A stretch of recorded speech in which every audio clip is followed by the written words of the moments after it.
টাকা আপনি ফ্রিতে দিবেন মানুষকে, এইরকম কোনো থট পুঁজিবাদী অর্থনীতির মধ্যে নাই। তারা এটা কল্পনা করতে পারে না যে এক মানুষ আর এক মানুষকে কার্জে হাসানা দিতে পারে। টাকা ফেলে রেখেছে অথচ টাকার বিনিময়ে টাকা নিবে না। এক মানুষ আর এক মানুষকে কর্জে হাসানা দিয়েছে, ফেলে রেখেছে, অথচ তার বিনিময়ে সে টাকা নিবে না। এই থট পুঁজিবাদী অর্থনীতির ভিতরেই নাই। একটা টাকাও ফেলে রাখা হারাম যদি ওই টাকার বিপরীতে টাকা না আসে, তার নাম পুঁজিবাদী অর্থনীতি।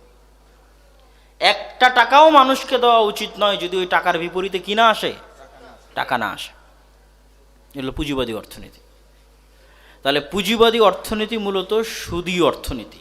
এই সুদী অর্থনীতির ব্যাখ্যা আমি আবার আর একবার দিব, কিন্তু সারমর্ম কি বলে রাখলাম? ব্যক্তির মালিকানা, ব্যক্তির উপার্জনকে সীমাহীন এবং লাগামহীন করা হয়েছে, এবং ব্যক্তির ধন সম্পদে গরিব মিসকিনের অধিকার আছে।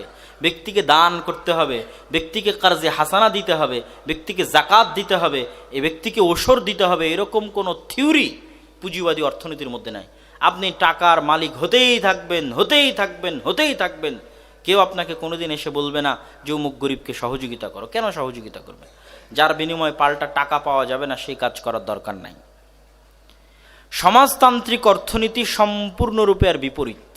কিভাবে আর বিপরীত? সমাজতান্ত্রিক অর্থনীতিতে পৃথিবীর যা ধন সম্পদের, দুনিয়ার দেশের যা ধন সম্পদের মালিক আছে তা হবে দেশের, রাষ্ট্রের যারা মালিক তারা নিজেরাই, এবং সমানভাবে বন্টন হবে। আপনার ব্যক্তি মালিকানায় কোনো জমি থাকবে না, আপনার ব্যক্তি মালিকানায় কোনো বাড়ি থাকবে না, আপনার ব্যক্তি মালিকানায় কোনো টাকা থাকবে না।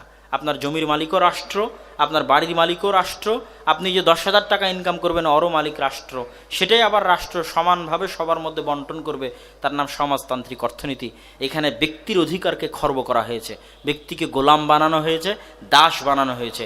নির্ধারিত কিছু ব্যক্তির যারা দায়িত্বে থাকবে, ফ্যাসিস্ট স্বৈরাচার হিসেবে যারা দায়িত্বে থাকবে, তাদের গোলাম এবং দাস বানানো হয়েছে, এবং ব্যক্তির অধিকারকে ক্ষুণ্ণ করা হয়েছে। এটাও ইসলাম পছন্দ করে না। ইসলাম এই সমাজতান্ত্রিক অর্থনীতি এবং পুঁজিবাদী অর্থনীতির মাঝামাঝি অবস্থান করে। সেটা কি? ইসলাম ব্যক্তির মালিকানা যেমন স্বীকার করে, আপনি ব্যক্তি মালিকানা 100 কোটি টাকারও মালিক হতে পারেন যদি হালাল উপায়ে হয়, আপনি 500 কোটি টাকারও মালিক হতে পারেন যদি হালাল উপায়ে হয়, কেউ আপনাকে বাধা দিতে আসবে না। কিন্তু কি উপায়ে হতে হবে? হালাল উপায় হতে হবে। 2, আপনার ওই টাকার মধ্যে গরিব মিসকিনের হক আছে, জাকাত দিতে হবে, ওসর দিতে হবে, দান করতে হবে, কার্জে হাসানা দিতে হবে। আপনি একাই খেয়ে যাবেন আর গরিব মিসকিন সমাজে অসহায় অবস্থায় চলবে, এটা হতে পারে না। এটা হচ্ছে ইসলামী অর্থনীতি।